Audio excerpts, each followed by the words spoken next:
All right, joining us now, Washington Congressman Adam Smith, Democratic ranking member of the House Armed Services Committee.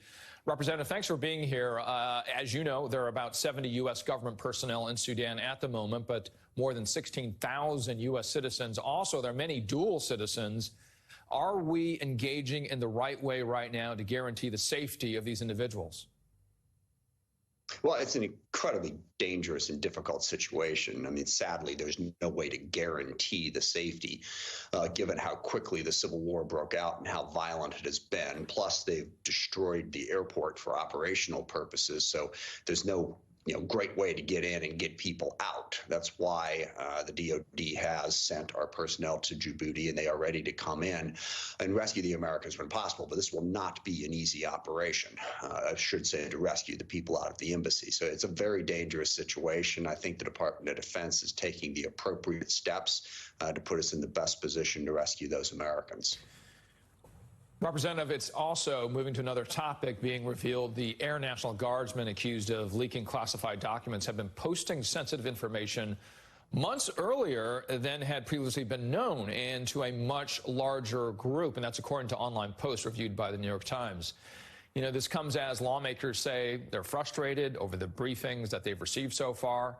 Can you tell us what you know, if authorities were aware of this additional material, this larger group that's being reported right now? And are you confident that the Pentagon, again, has its arms wrapped around this leak? Well, first of all, I share that frustration. I was at the full House briefing a couple of days ago back at the Capitol, and they didn't tell us anything, really.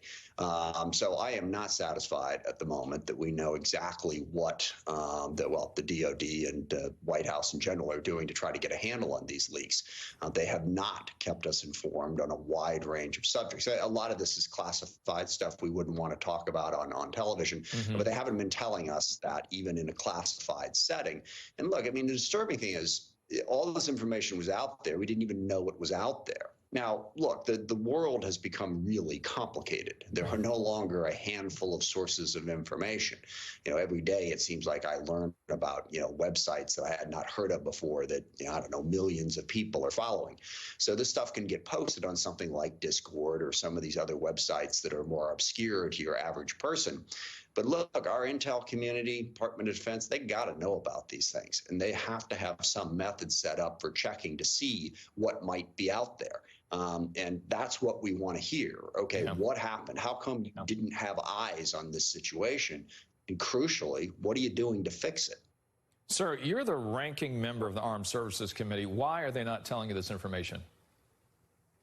Yeah, like I said, it's frustrating. We've reached out and tried to get that. Look, I mean, the briefing basically, and I say this somewhat facetiously, was basically telling us we have procedures to deal with this. For some reason, those procedures seem not to have worked. We are taking a look at those procedures to see why they didn't work. That's basically what they said. They said it for about an hour, but that was all the information they really provided us. And they ought to be providing us more details. I mean, how did this information get out? What are the websites on? What do they do? I mean, on a day in and day out basis, does the intel community have people monitoring these different websites to see what's out there? And if not, why not? So, yeah, we're frustrated. I've got a couple classified calls set up in the next 4 or 5 days to press this point and see if they can't get us more information so that Congress can help them, hopefully, create a situation where this doesn't happen again. The Washington Post reporting that one of the documents posted on Discord shows China's military may soon be able to deploy a high-altitude spy drone that travels at least 3 times the speed of sound. What do we know about that threat that it could pose to the United States?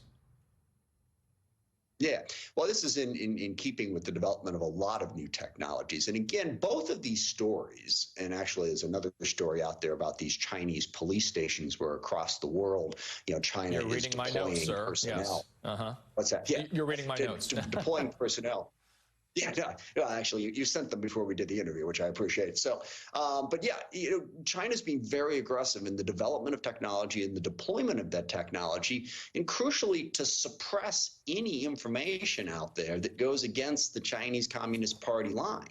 And that's incredibly troubling. But going back also to the leaked Pentagon documents, there is new emerging technology, innovation all over the place that is increasing the vulnerability, but also increasing the ability of different states to pursue their interests. We need to get better in the intel community and at DoD of getting these innovative technologies first and deploying them in an effective way. China's being really aggressive about this. They're being really aggressive about the technology they're developing, but also they're bullying. You cannot say anything that China doesn't like. Right. Approach to the globe is deeply troubling, not just for Americans, but for everybody in the world. And let's dig into that. You were just mentioning the New York Post reporting new revelations on a number of Chinese police stations across the United States as the DOJ arrested 44 alleged Chinese operatives. All right. Now, federal prosecutors saying they were ordered to harass dissidents, look for plots to overthrow the regime, and monitor remarks mocking Xi Jinping's resemblance to Winnie the Pooh. How serious are these Chinese police stations that are being reported? It's incredibly serious. And just last week, I met with the acting ambassador to the U.S. From China.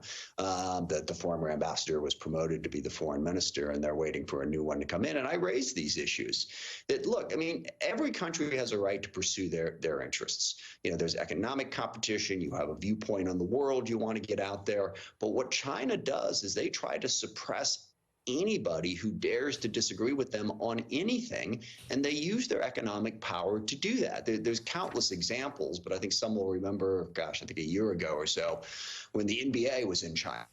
And I think the general manager for the Houston Rockets dared to say, you know, let's stand with the people of Hong Kong. And China cut the NBA off like that, you know, using their economic power to suppress the free expression of ideas, which is dangerous for the world. And that's what China is doing really aggressively. We need to work to push back on that, to get our message out, but crucially, to work with other nations in the world to get them to see the threat from China and to work with us to contain it. It's a complicated battle. There's a lot of countries in the world like India, Brazil, South Africa, countries who aren't necessarily aligned with one side or the other.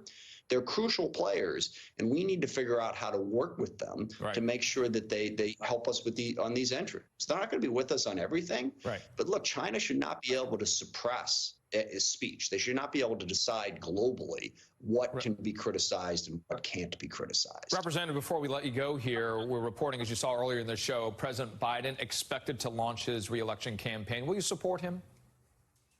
Absolutely. Look, you know, I mean, President Biden, for all the things going on for the last 2 years, he's done a really good job. When you look at what was accomplished in the last 2 years as we were trying to come out of the pandemic, the passage of the infrastructure bill, the passage of the CHIPS Act, by the way, to help us deal with this threat from China, you know, I think, you know, the way he's brought the coalition together to help Ukraine against Russia, the president's doing a good job. I think he is clearly the strongest Democrat right now. I look forward to his announcement, and I look forward to supporting him in his re-election bid. Representative Adam Smith, thank you.